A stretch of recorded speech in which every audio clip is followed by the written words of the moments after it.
Ladies and gentlemen, please welcome Kaz Hirai.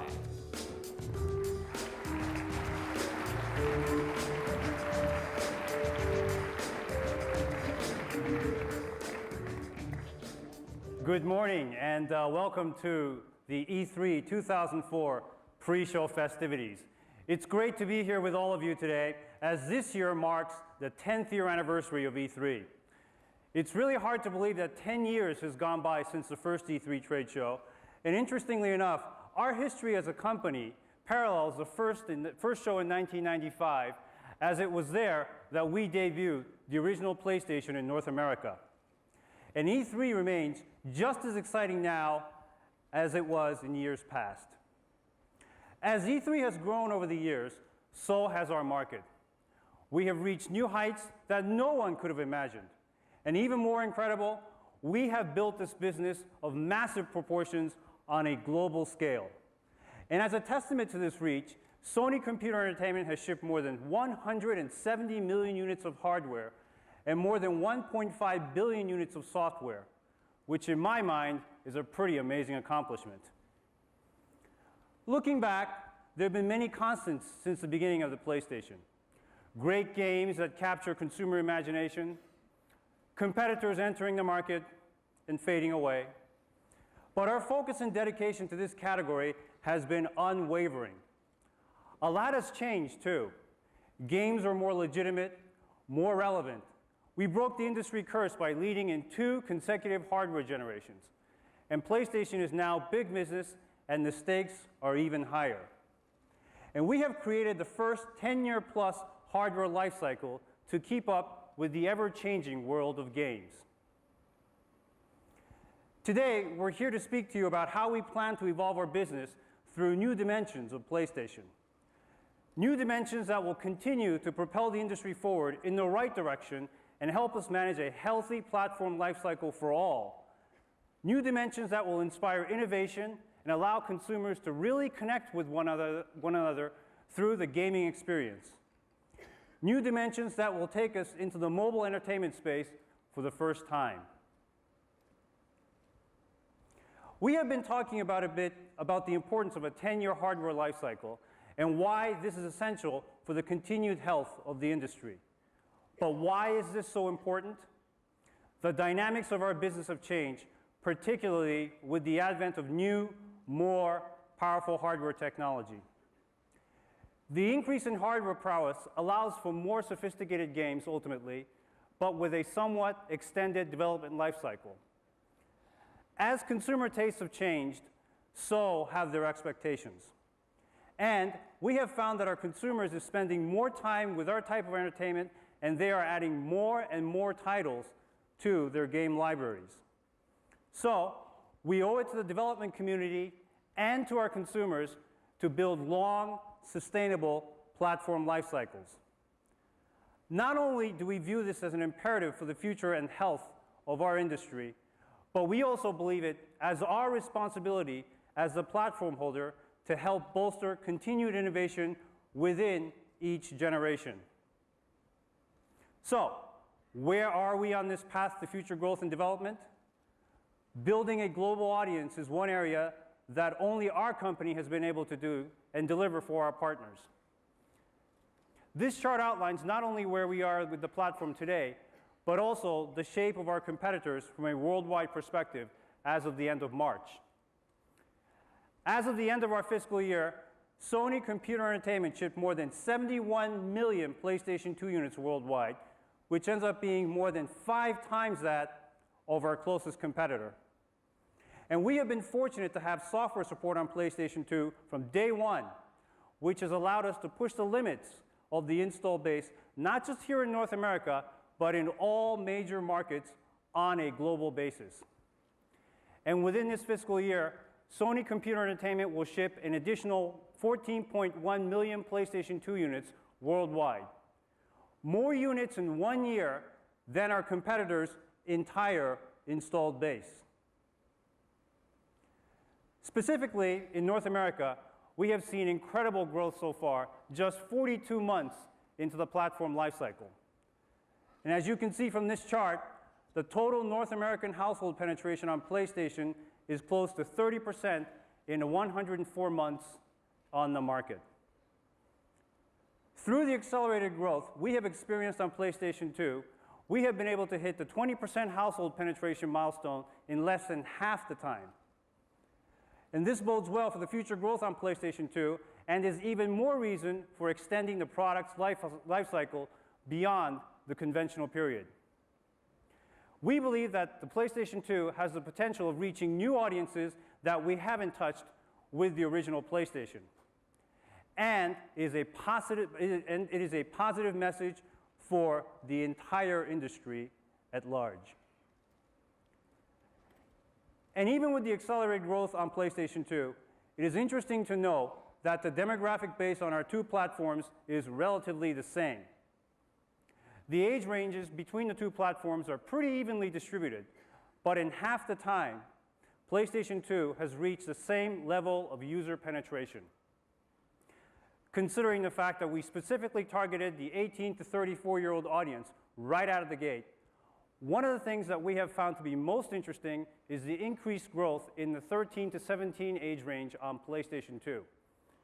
And we believe that this is an indication that more consumers are turning to gaming than ever before.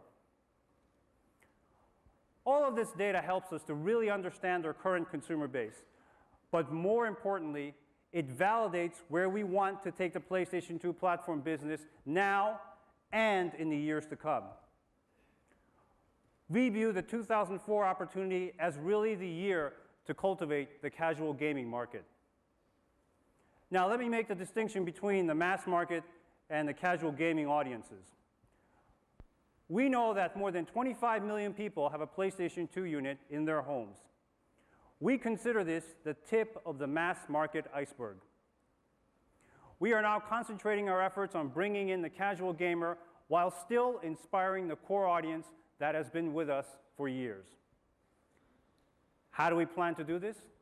Through three main areas: mass market pricing, platform-defining titles, and of course, through innovation. Smart platform management requires us to take a good, hard look at pricing on both fronts, hardware and software.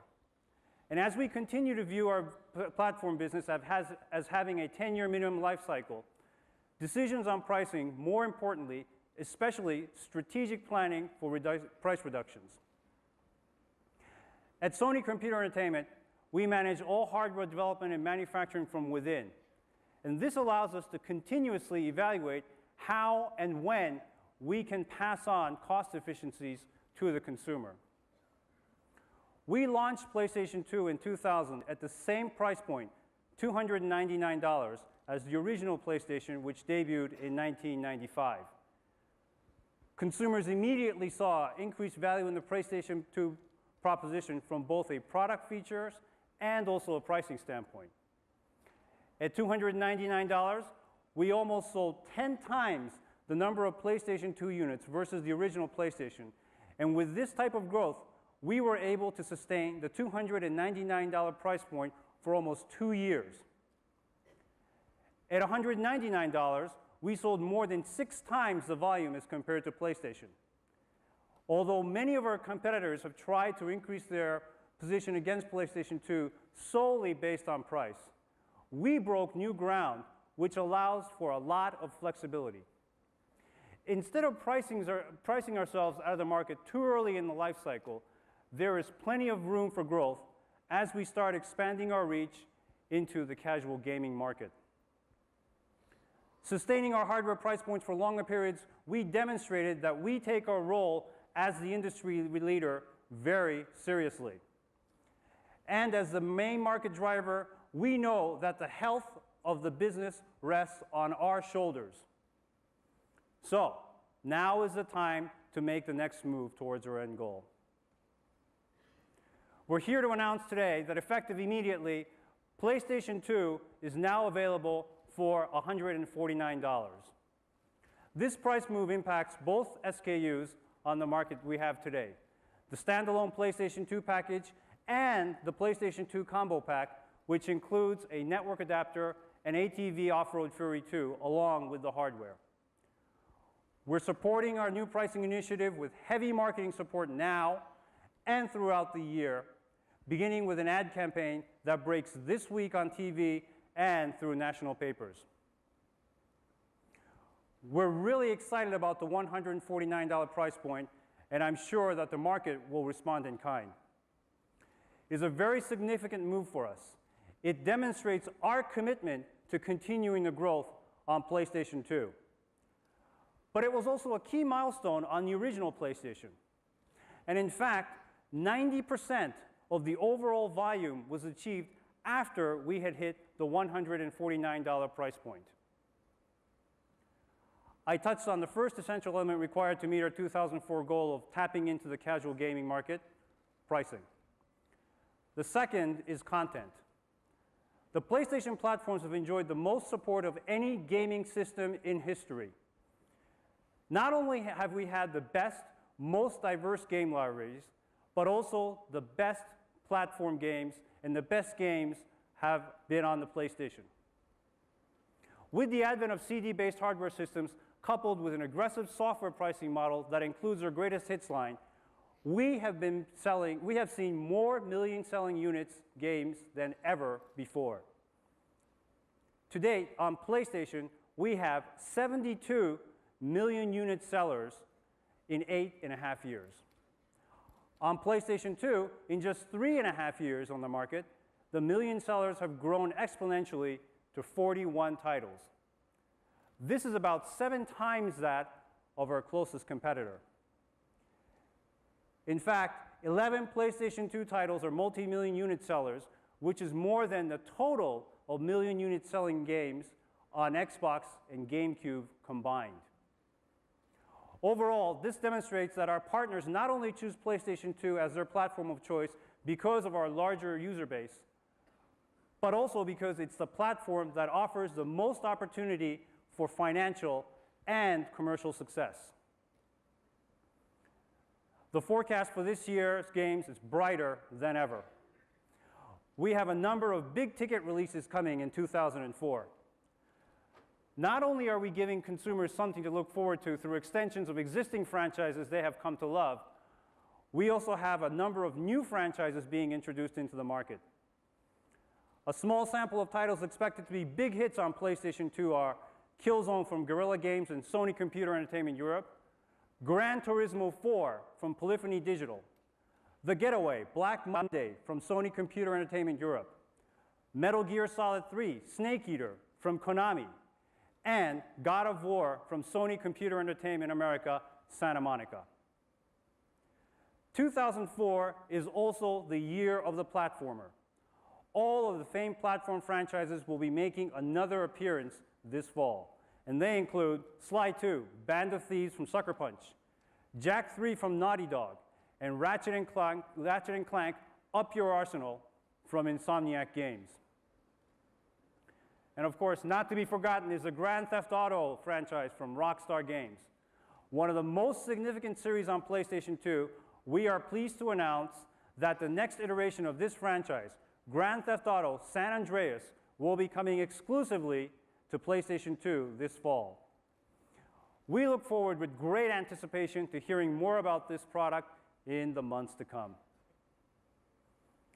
Another area that we at Sony Computer Entertainment understand better than any other platform holder is innovation. And with this, we know that innovation takes 2 forms. One driven by us, and the other driven by the software development community. One truly innovative concept that we first presented to the world on this stage last year is iToy. Developed by our sister company, Sony Computer Entertainment Europe, iToy is a revolutionary USB camera that allows the users to really become part of the gaming experience for the first time by projecting their images directly onto the screen. It also introduced a new user interface that is not reliant on the standard controller. iToy was released only 10 short months ago, and since this time, we have shipped more than 3.8 million units worldwide. This demonstrates the insatiable appetite consumers have for something new and something different. It also shows us that our audiences embraces new types of gaming experiences and through its release, iToy has challenged creators to think about the market differently. This experimentation has launched a variety of iToy applications. We have a series of products that extend the original iToy experience, like the original Play, Groove, and Sing. In addition, more and more developers are incorporating iToy functionality into existing games, like the recently released MLB 2005 from our own internal sports team. And now we're seeing a new 3D game experience taking off using iToy and its motion tracking technology. We're extremely excited by the growth and interest in iToy, and many titles are currently in development from our first-party studios around the world. Along with first-party support, we have seen significant interest from the third-party community as the iToy user base continues to grow. Some of the products you will see at E3 that support iToy are the new Harry Potter game from Electronic Arts, Dance Dance Revolution from Konami, and Sega Superstars from Sega. We believe that hardware innovations like iToy are important for the growth of this industry. And because initiatives like iToy have helped to bring in new users on a wider scale, like kids and families, we know that encouraging innovation will ultimately be one of the key cornerstones of the platform's success and a key differentiator from our competitors.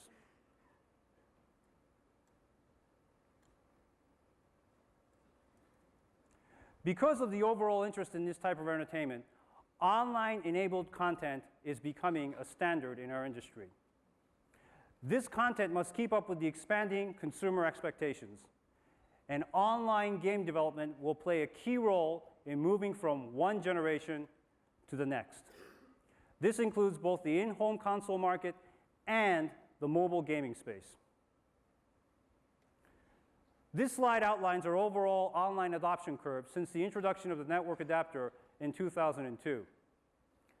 To date, we have 3 million online-ready consoles in the market, which is currently more than 10% of our installed base. The 10% figure was a lifetime goal that we had set for ourselves, and the fact that we have been able to achieve this in less than 2 years is nothing short of astonishing. Our online community has surpassed all expectations to achieve critical mass in record time, with more than 1.2 million registered connected consoles. The more impressive fact is that we have been experiencing uptake of about 100,000 new users a month, even during periods when new content was being introduced.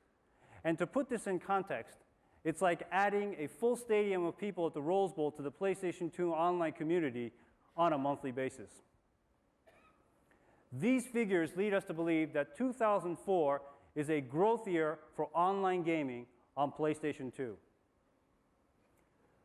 Not only do we believe that the best online content is developed for PlayStation 2, we know that our online library is the most diverse and genre balanced, which will help us achieve the ultimate goal of reaching the casual gamer market. In fact, by year end, we will have more than 100 online titles on PlayStation 2. And as the number of titles released on PlayStation 2 each year has remained constant, the portion of titles offering online capabilities has nearly doubled year over year. So, now let's take a look at some of this great online content.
Thank you.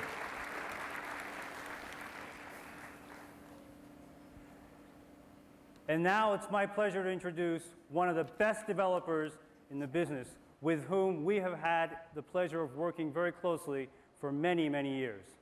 Here to further demonstrate how we plan to reach out to the casual gamer through online content, please give a warm welcome to the President and CEO of Insomniac Games, Ted Price.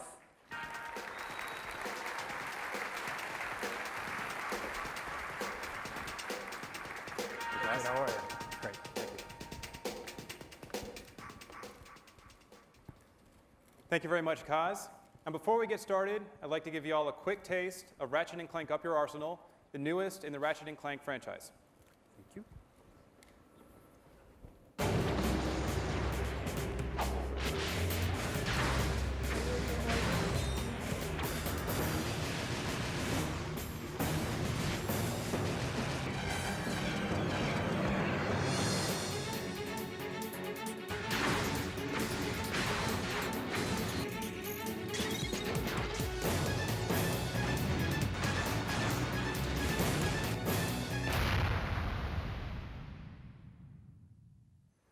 2 years ago, the original Ratchet & Clank debuted right here as one of the first real evolutions in action platforming in years. Since then, the original and its successor, Ratchet & Clank Going Commando, have sold close to 4 million copies worldwide.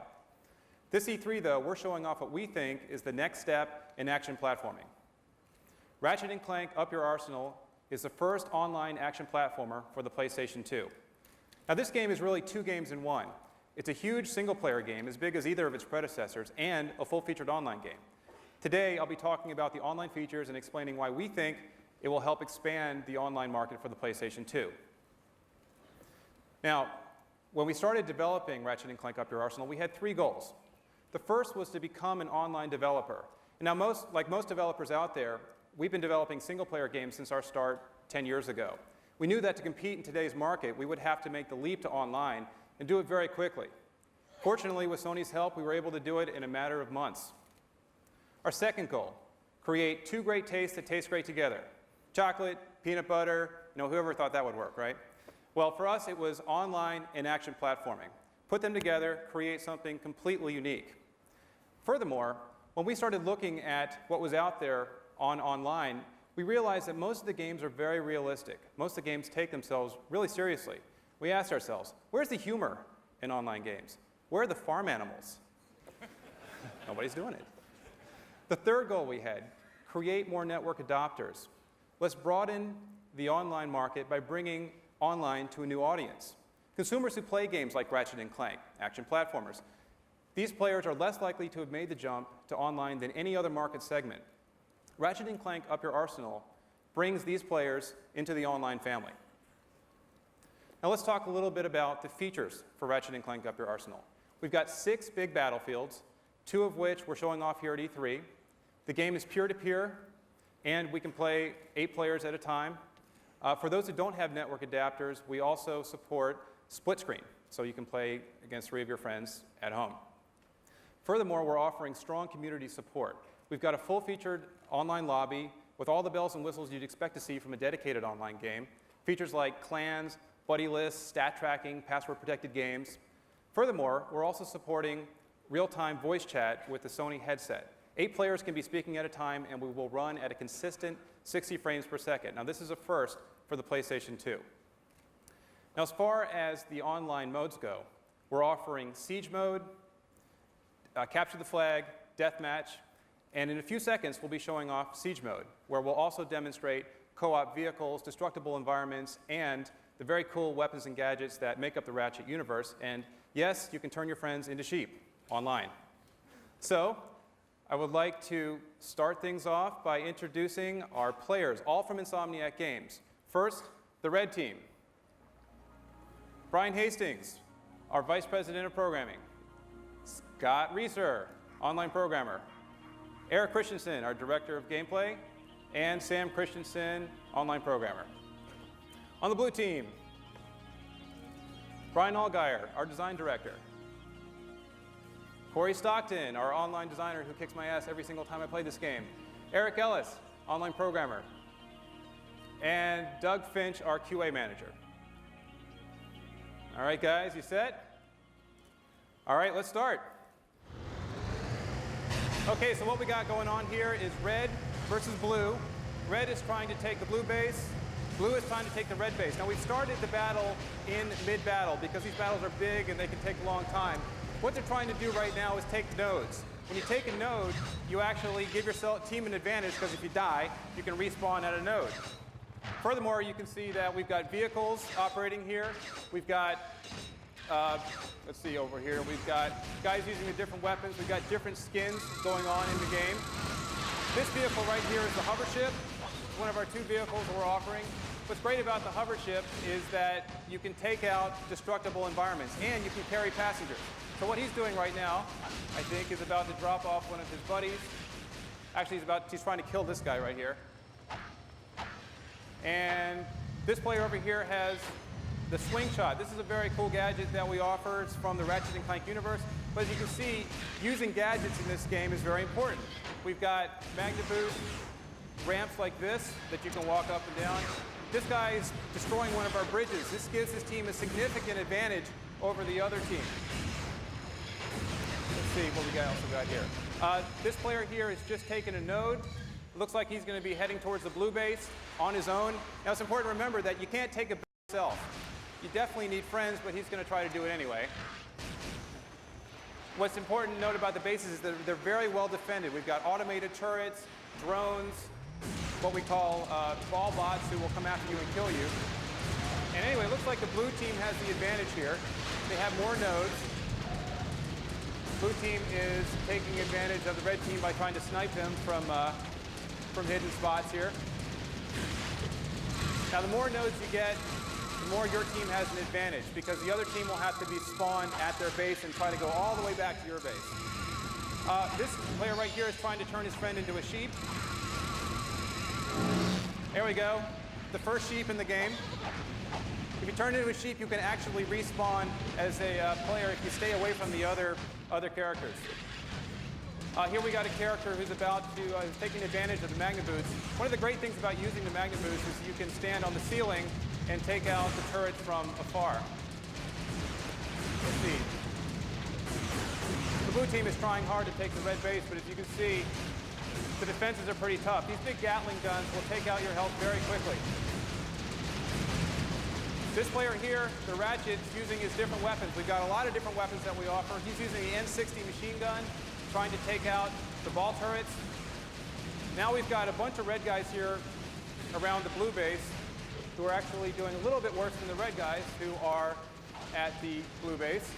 All they've got to do is take out one more turret, and then they can take the base. All you have to do is take out all the turrets and step on the teleporter. So it looks like all he has to do is step on the teleporter, and they win. So congratulations to blue team. Well done. Congratulations to both the team, red and blue. Thank you, guys. So I hope you all enjoyed that. We have that kind of mayhem going on at our offices constantly. But as you can see, Ratchet & Clank Up Your Arsenal is a very cool combination of online and action platforming. And we think that it will expand the online market for the PlayStation 2 and once again take the action platforming genre in a brand new direction. So please come by the Sony booth. We'll be playing Ratchet & Clank Up Your Arsenal for the entire show and hosting online games, and you can turn your friends into sheep. Thank you very much.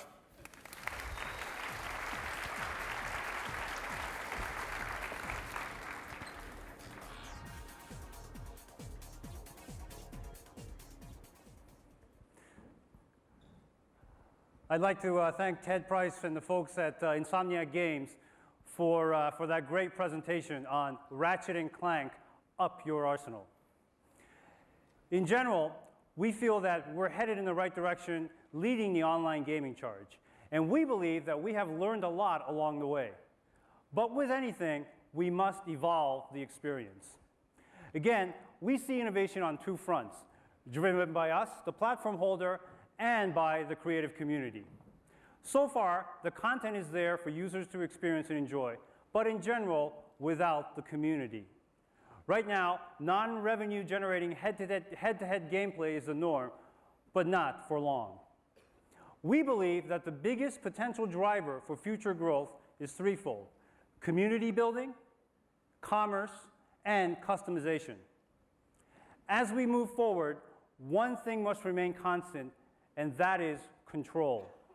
And by control, I mean control from the content creator standpoint that includes the ability to retain their customer base, their IP, and customer relationship without mandates or interference from us. Control is also important from the general consumer point of view. We see community development in two ways, managed by the platform holder and managed by the publishers and developers. The natural formation is game-based communities. The next step is facilitating communication between those groups in a natural way. Our goal is to foster platform-wide community encompassing them all. Travelers cross borders between friendly states, each with their own customs and characters. But we are not deviating from our strategic approach and philosophy. The content creator makes the most important choices and controls its own destiny. Our new approach allows for shared consumer data options, and we will be offering a flexible solution for hosting for those that need it or require it. A billing system is also under development as well, and we can guarantee a secure network through the DNAS solution that we have already established. The main thing with our new approach is that all of this will be seamless to the end user. Another big area of concern for the industry at large is how to make money in the online space. In fact, many believe that this is the only thing holding online gaming back from becoming a true mass market proposition. One factor that motivates consumers is price or cost of entry. Our research shows us that consumers expect head-to-head play for free, and in fact, state that a fee-based structure is the main barrier to entry. We believe that the way to monetize online gaming is through mini transactions. We can substantiate this statement by looking at what's happened with digital music downloads. The music industry did not prepare itself for the future, a future that included the proliferation of online consumer usage. The music industry was almost destroyed by illegal music downloads. Then, Apple entered the business and presented a business model based on mini transactions that the consumers would be willing to pay for. But this is not the music industry. In games, our core is based on the latest technology practices, and I don't believe that our industry is structured to allow an outsider to pave a pathway to the future. Innovation and direction will always come from within. We view a future where small transactions are the norm, not just between consumers and content creators, but also among consumers themselves. We can make a fundamental shift by recognizing that the time a user puts into gaming has value. For example, a new player with money but not time could buy a Gran Turismo car that's been loaded and tweaked from an experienced player who's no longer playing. In order to bring this to reality, we need to be able to offer the hardware to support it. We released the internal 40-gigabyte hard disk drive for PlayStation 2. And in addition, we are currently investigating a non-HDD contingent solution for PlayStation 2. So, in summary, we know that consumer acceptance is there for online gaming. And in fact, as I said before, we're seeing an online uptake on PlayStation 2 around 100,000 new users per month. And to satisfy this demand, we know that supplying the best online content and an expanded community functionality will not only drive the market, but keep users engaged in online play, further extending the reach and shelf life of any online product. And to that end, we plan to increase our support for our business partners to ensure that they have flexible options for their online game plans while still allowing them control to their business and manage their franchises as they see fit. We know through our platform plans that the online evolution and game development will be a critical path towards building a bridge from this platform to the next. And most important, we believe that revenue generated from online content will be a reality in this life cycle, and we have the right plan to move the industry in the right direction.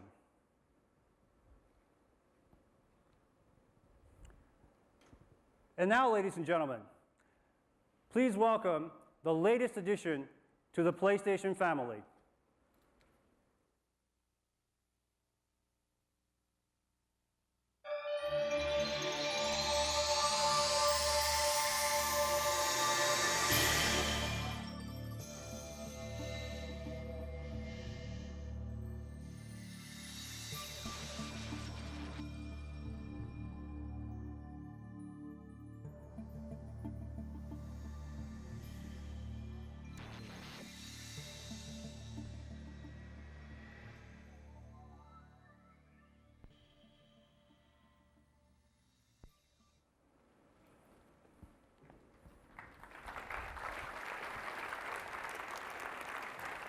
Thank you.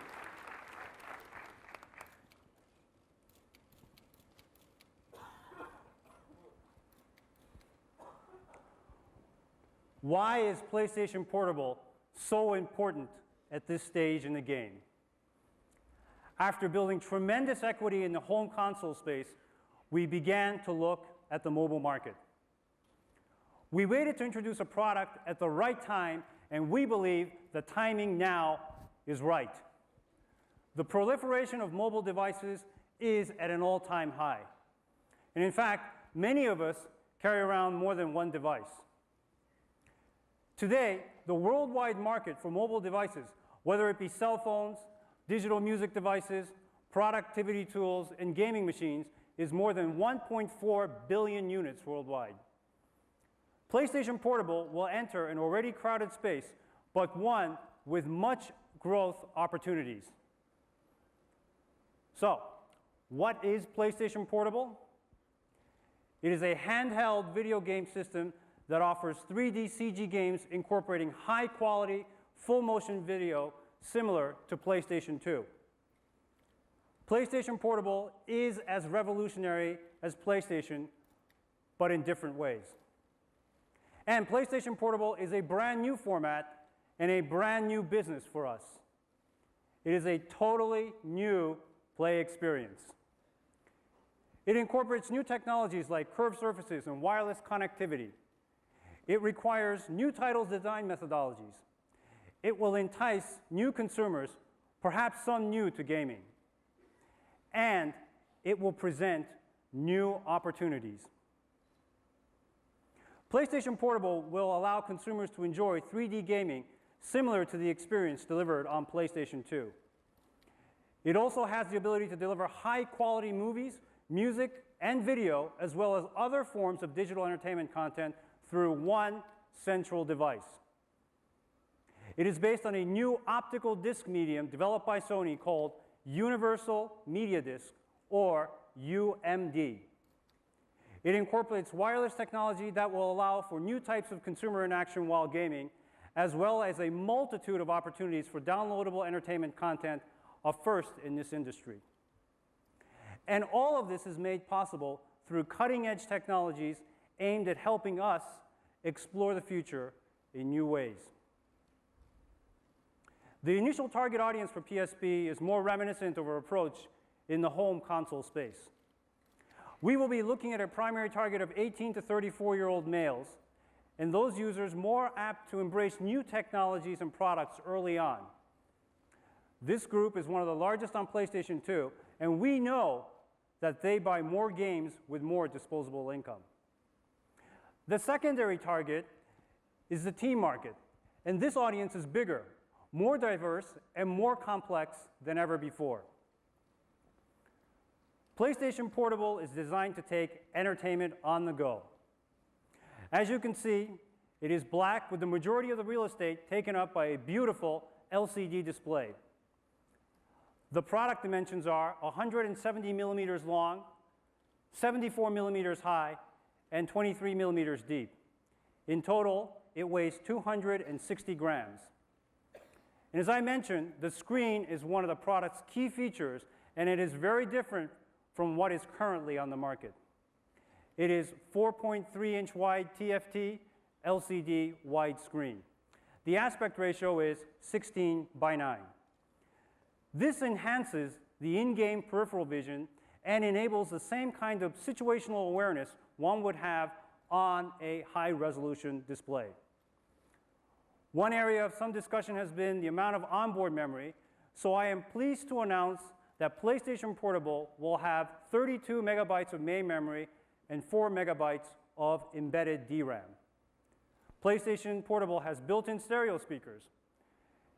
It includes onboard ports for headphones, microphone, controllers, power, and battery recharge. UMD is the delivery medium, and we will accommodate both regional and parental access controls. So here's a look at PlayStation Portable's main input-output areas. First is the wireless port. We plan to support the IEEE 802.11b standard for wireless local area network usage. 802.11b is one of the most efficient ways to connect wireless devices, including the PC, to the internet, and to each other at a very high speed. And it will have profound implications for a world bent on anytime, anywhere communication. We plan to support USB 2.0 and Memory Stick Duo Pro, which will make it easy for consumers to upload and download content between each other and devices between, for example, the PC. PlayStation Portable will have an IRDA or infrared data port, and an IR remote using Sony's Circ standards. Battery and battery life are key aspects of portable gaming. PlayStation Portable will have a lithium-ion battery. Made of lithium, lithium-ion batteries are much lighter and ideal for mobile devices. They have the longest operating life without having to be recharged. So what is the battery life going to be on PlayStation Portable? It will be on par with traditional handheld systems, or approximately 10 hours. It is comparable to an HDD-based portable music player, or approximately 8 hours. Or it'll be comparable to portable DVD players, which in many cases is about 2.5 hours.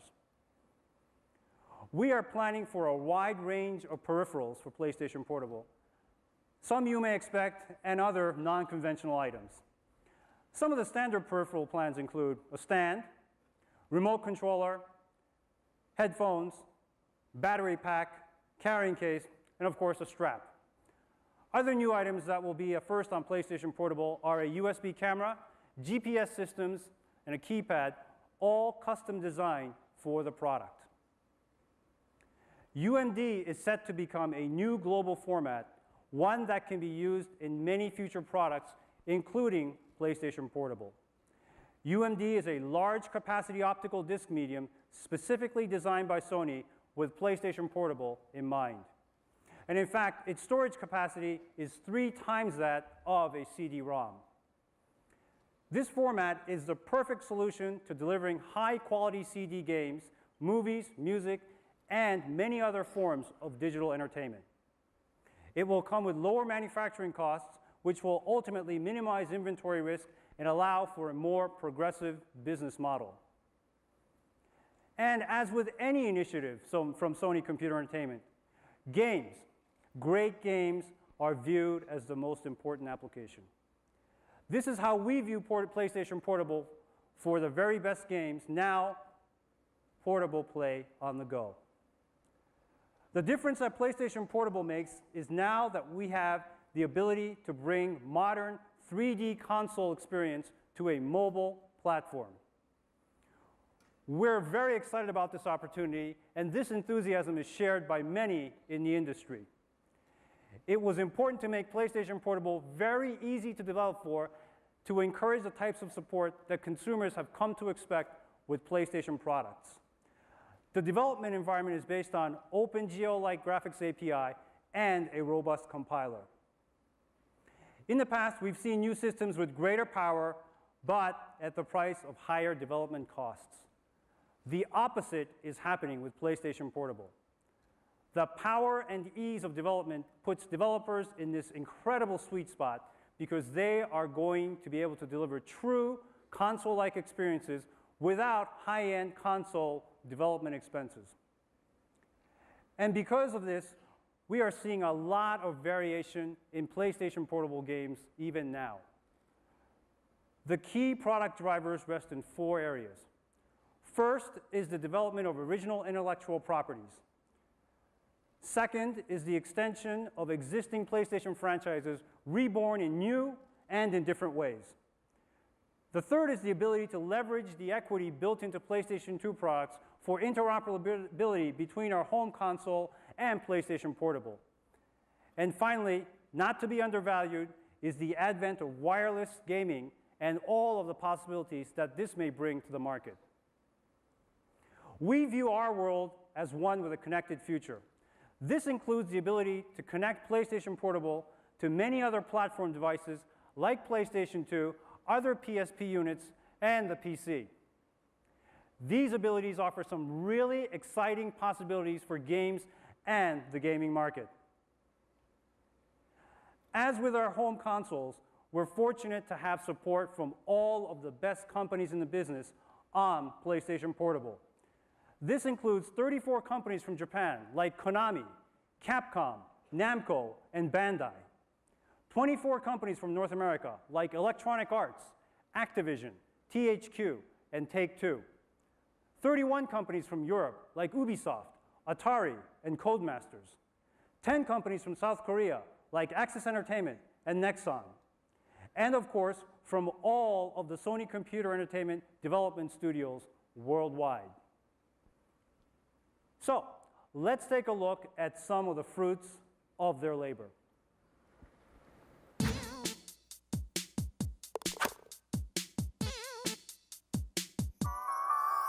We're gonna switch and flip so we get the hits that'll make you move your hips. In line with the funky rhyme, and the people say we gon' lose our mind. What?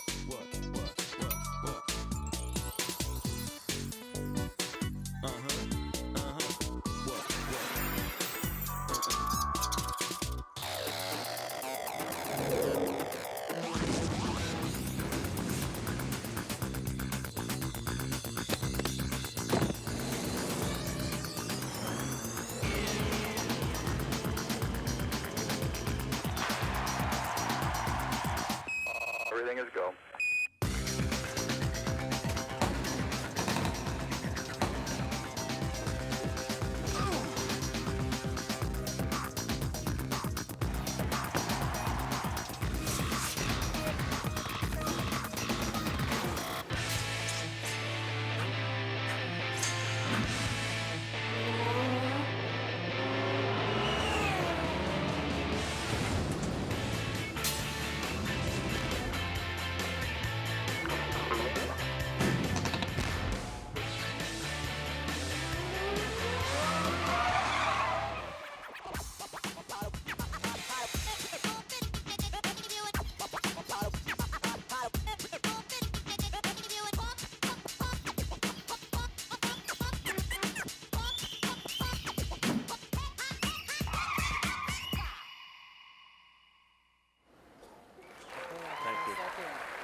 Thank you.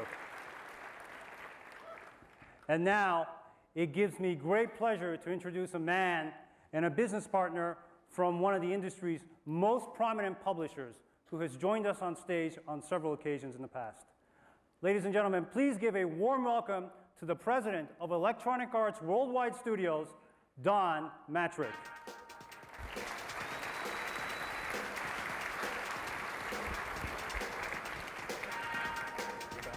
Thank you, Kaz. Good morning, everyone. Since the launch of the PlayStation 1, SCEA and Electronic Arts have formed one of the most powerful partnerships in the entertainment industry. When PlayStation 2 launched in 2000, EA supported it with 6 games, including Madden NFL and SSX. By the end of that first year, we had a 40% market share, and we never looked back. We consider that achievement to be the reflection on our commitment to Sony. PlayStation 2 showed us how important great content is to the launch of any new hardware. and Sony has always understood it's all about great software. When PlayStation Portable debuts next year, EA will provide the same degree of support that we gave the PlayStation 2. We've committed the resources and the people to make the PlayStation Portable a huge success. Right now, more than 100 of EA's best engineers, designers, and artists are doing early work for this system. When PlayStation Portable debuts next spring, EA will have a minimum of 4 titles supporting the launch. These titles include NBA Street, NFL Street, Tiger Woods PGA Tour Golf, and Need for Speed Underground. Everyone at EA is excited about the look and feel of these games. I want to show you some footage that captures early code run on a PC architecture. The emulator we're using is based on early specifications that Sony released in their public statements about the PlayStation Portable. I think you're going to be impressed. The super sharp graphics and 16:9 aspect ratio give these games a look that I think will soon be identified with the PlayStation Portable. Let's take a look.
Before I leave, I want to thank Kaz, Kutaragi-san, and all the people at Sony Computer Entertainment.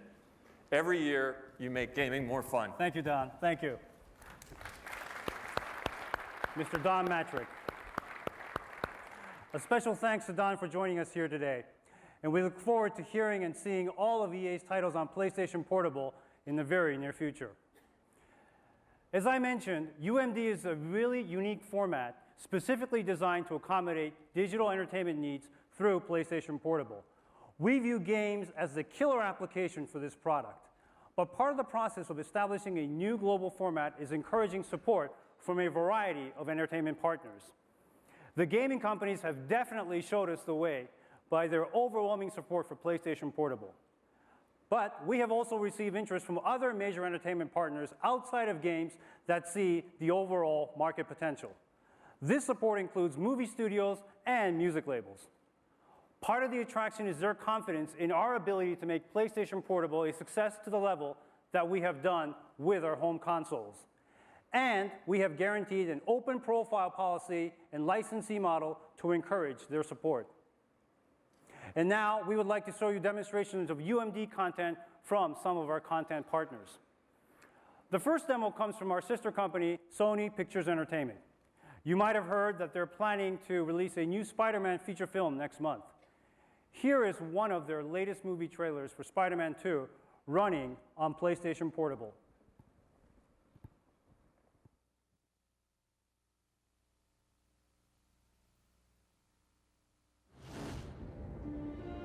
I believe there's a hero in all of us. Gives us strength, makes us noble.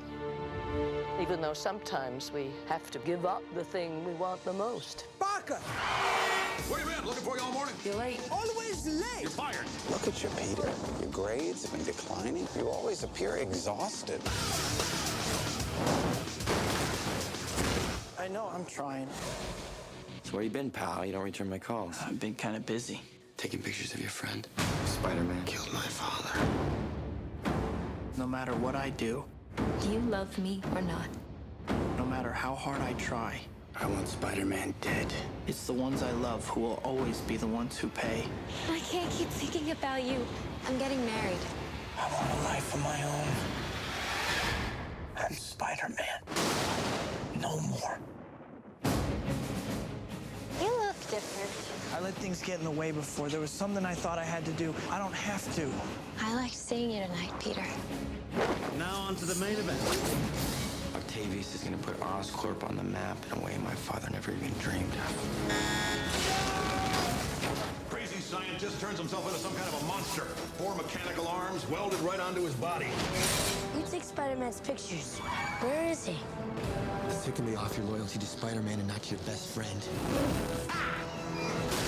Bring Spider-Man to me. How do I find him? Peter Parker.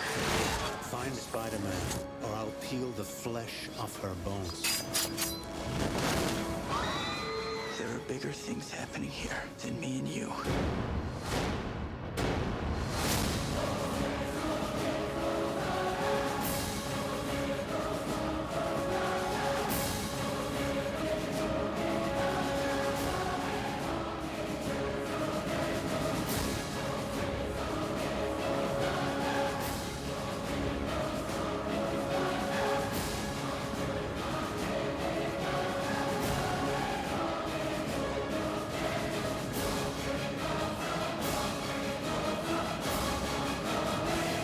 Let's see who's behind the mask.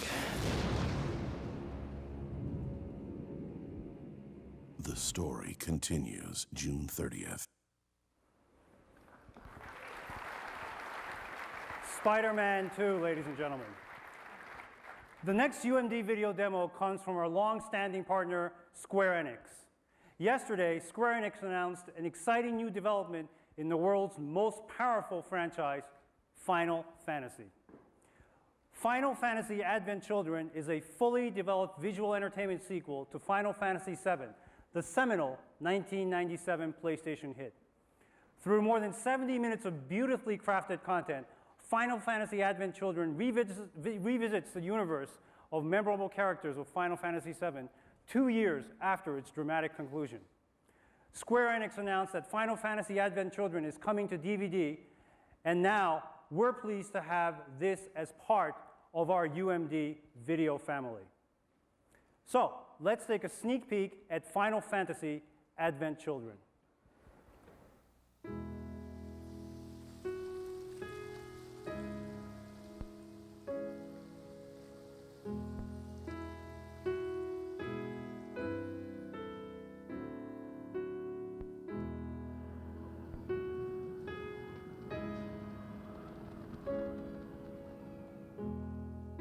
The planet weaves a cruel fate for men. Children are always the first to suffer.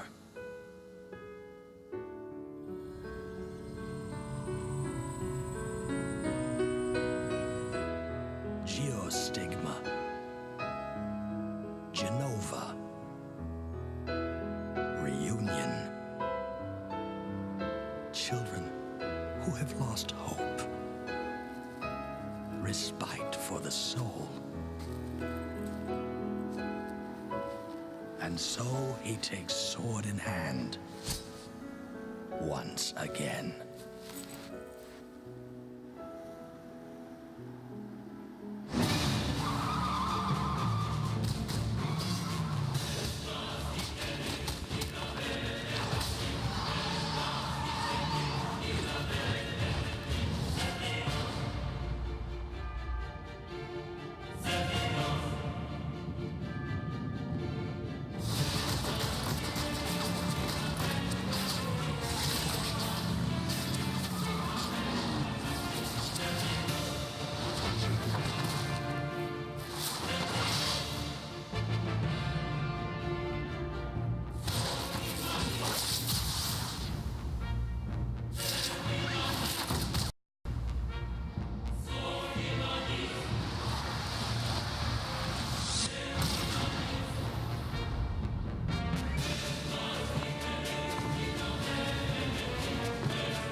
2027. Advent Children.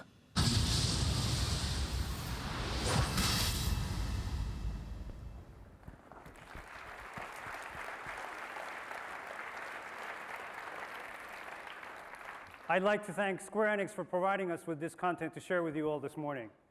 The UMD format also offers some exciting and interesting possibilities for the music industry. In addition to digital music distribution, UMD will allow artists to package and distribute all types of content, fusion of music and video through PlayStation Portable. The next demo was provided by Sony Music Entertainment. It is a video from one of the hottest alternative bands in the market today, Incubus. They just released a new album, so let's take a look at one of Incubus's latest videos running on PlayStation Portable.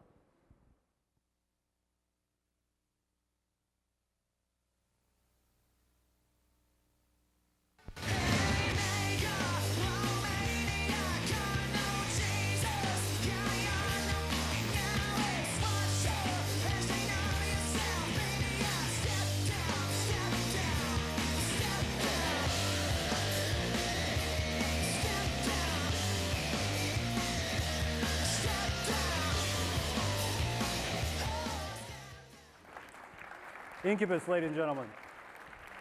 As you can see, the possibilities are endless.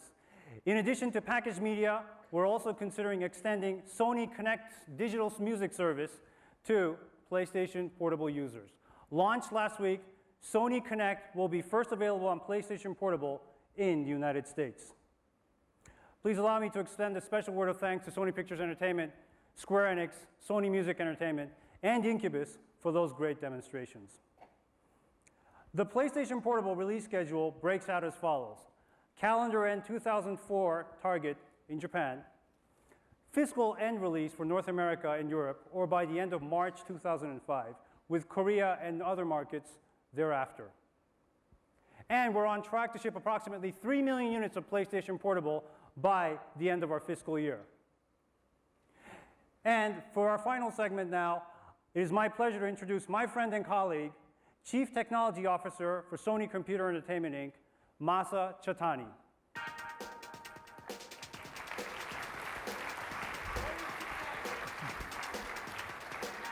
Thank you. Hey, Masa. Thank you, Kaz.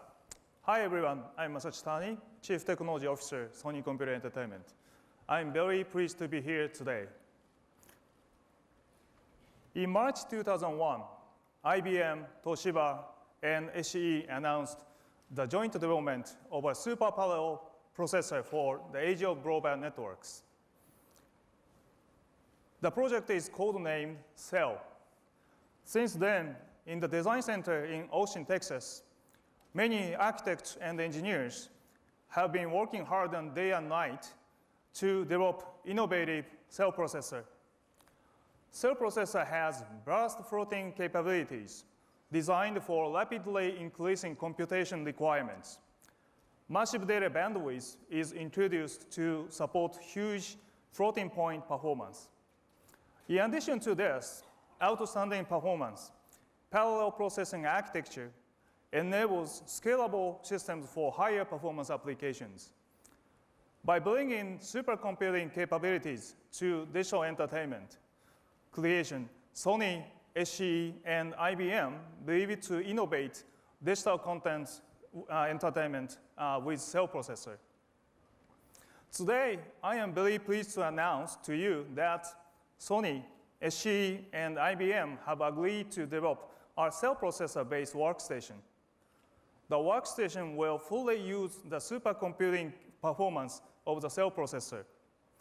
The workstation aimed for digital content creation and application is the first computing application announced for the CEL processor.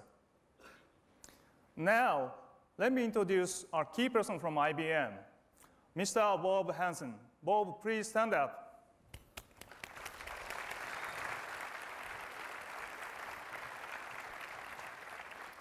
Thank you.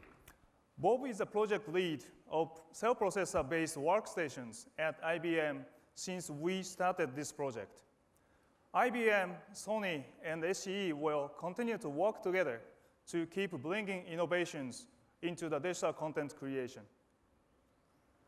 Our objective is to provide supercomputing for various digital entertainment applications. For digital content creation, there are so many techniques that require vast floating point capabilities. Modeling, rendering, physics simulation are some of the well-known techniques. Physics simulation changed racing game by calculating the precise motion of cars. By synthesizing real images with computer-generated facial expressions, totally new images are created in movies. Imagine a movie scene of 1,000 people on the battlefield. Their autonomous behaviors are all generated by algorithms. The demand for computation is unlimited.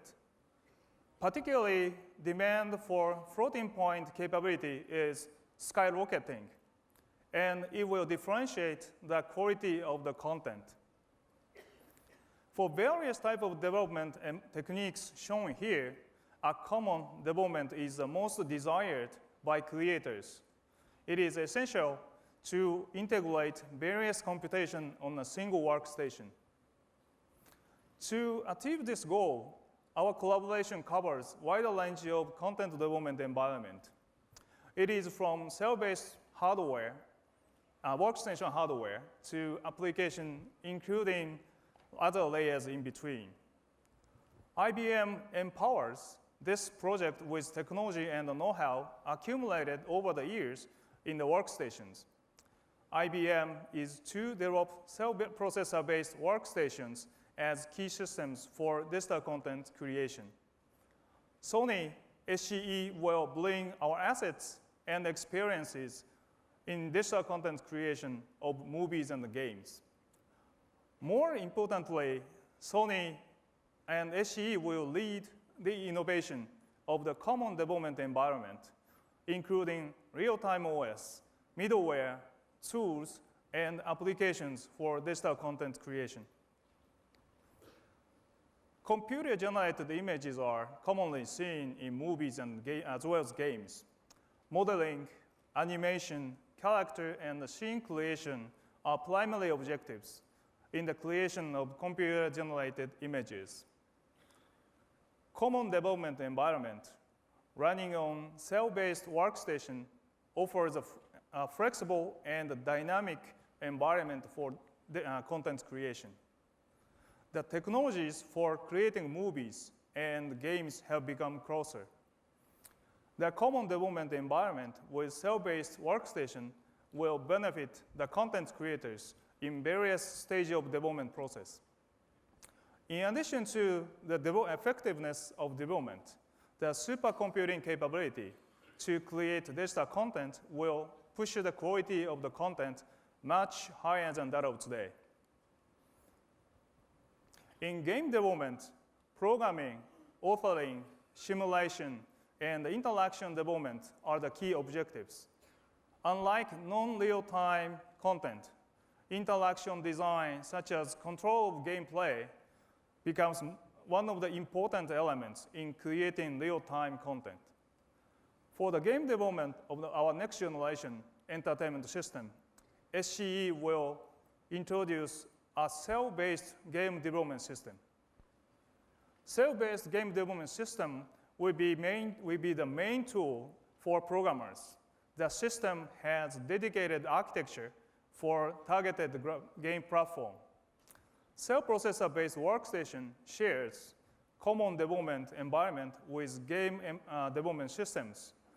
Thanks to the common development environment, cell-based workstations will help game development for massive computation tasks like physics simulation and encoding and authoring of video content. Now we envision a couple years from now, games and movies will converge to create totally new form of entertainment. It will be different from what we know as games or movies today.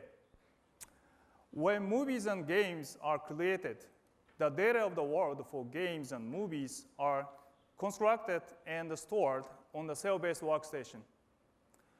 when multiple cell-based systems are connected to the broadband network, cell-based system will form a single cyber world. In the cyber world of cell-based systems, citizens, vehicles, buildings, and the cities are generated and operated by multiple cell systems connected through broadband networks. Cell-based next-generation entertainment system is also a part of the cyber world. User will jack in to the cyber world through the entertainment system in the home. And user will be able to navigate the cyber world seamlessly. This is the future of broadband entertainment. I have one last important news for you. The first prototype of cell-based workstation is coming in the fourth quarter of 2004. We are committed to innovate digital entertainment with cell-based content development environment.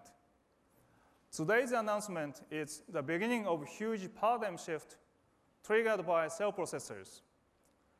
We believe that it is go beyond borders of digital entertainment to revolutionize technology and business in the future. So everyone, please look forward to what's waiting for you in the very near future. Thank you very much.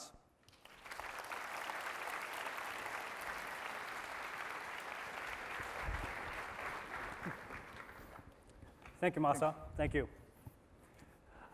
I'd like to thank Masa for being here today to share some of our plans for the next generation in computer entertainment.